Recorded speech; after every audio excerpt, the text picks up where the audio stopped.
Dr. King's beloved community is a global vision in which all people can share in the wealth of the earth. To me, nothing describes that wealth better than food.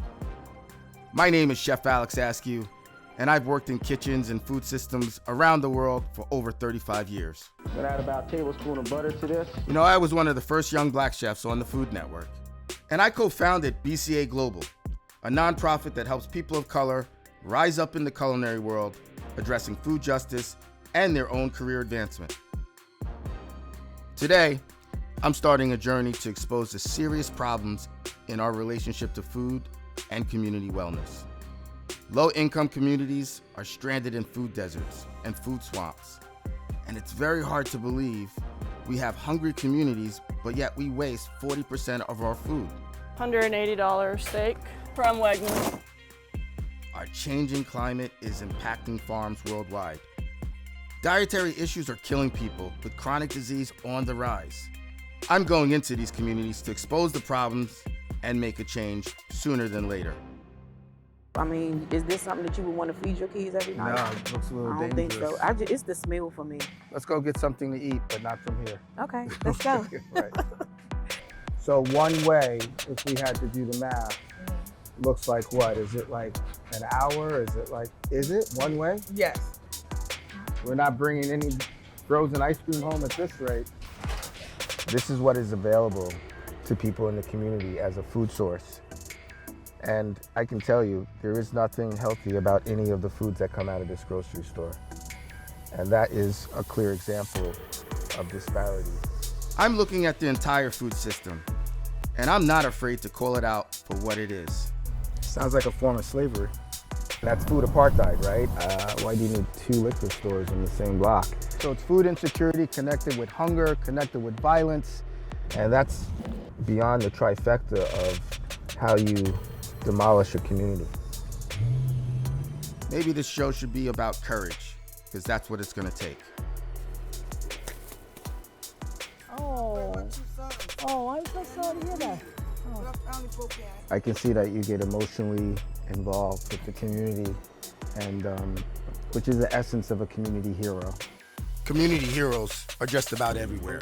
You just gotta get out of your comfort zone and go look for them. This is the diamond in the rough.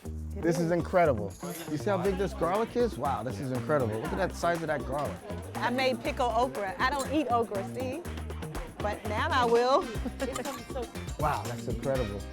Little baby eggplant. Right. So teach them how, because you might walk past it because I don't know how to cook it. Right. So. With me as a chef, I know how to cook that up and make it taste real good.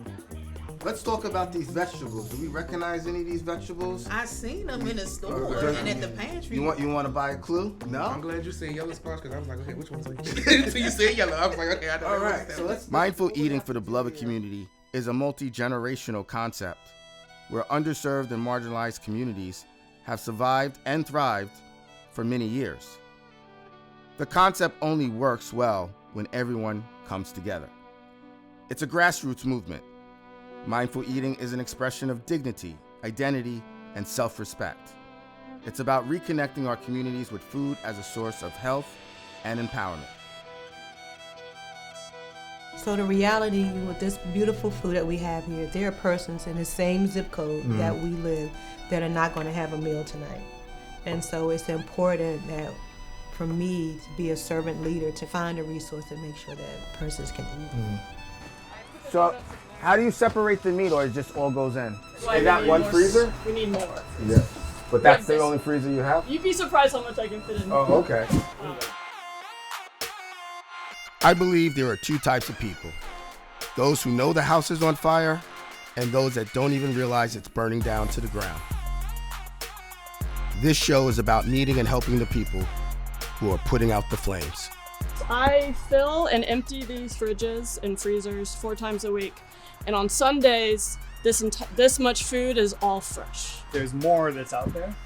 But you can't. This refrigerator is totally full. Right, yeah. And some of this stuff's not going to get frozen. Well, we need some refrigeration for community pantry. Can we make it happen?